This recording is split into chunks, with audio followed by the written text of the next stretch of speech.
In North Seattle, these visitors bring relief to the homeowner, Evelyn, after doorstep fraudsters targeted her just 2 weeks ago. Very well spoken, very nicely dressed, loved his accent, which was Irish. She found him to be kind and convincing. And he said the chimney really was on the edge of destruction and needed to be taken down. In moments like that, she'd always turn to David. He's in Special Forces, and that was 1968 in Vietnam. That's where they fell in love. My husband died 2 years ago, and I am still getting used to not having his wiseness with me about things that I don't know about. She opened her door and her trust to the man who promised workers could fix everything. And then they needed more money, and okay, gave them more money. We're talking about two checks, a $30,000 check and a $4,000 check. I just got suspicious and thought, I need to find out more about this before they go forward. That instinct sparked action. So I brought boards today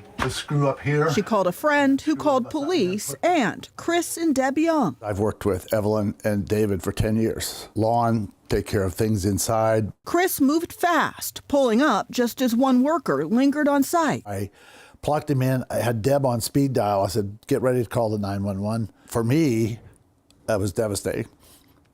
I get emotional, but she was fine. I was good with that, but the scam was just ridiculous. Since April of last year, Seattle police departments uncovered 22 victims, revealing a staggering $932,000 in financial losses. The average age of the victims, 76 years old.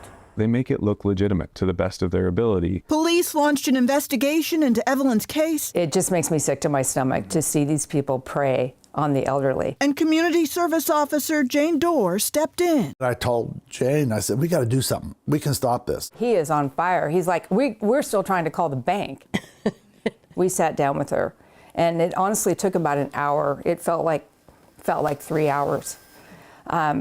To put a stop payment on these two checks. So her funds should come back to her. But the damage runs deeper than dollars. They made more work to create more money, to create more work, to create more money. It just was going to be ongoing. Chris refused to walk away. I wasn't going to quit.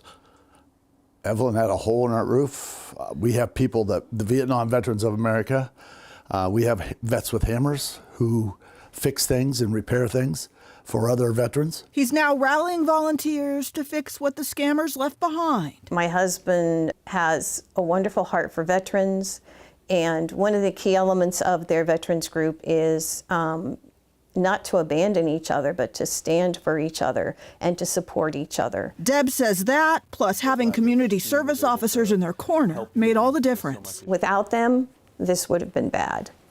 This would have been bad. I think Evelyn has a lot of angels. If it hadn't turned out so well, I would be mad as a wet hen about it, but they saved my bacon. In Seattle, Natalie Swaby, King 5 News.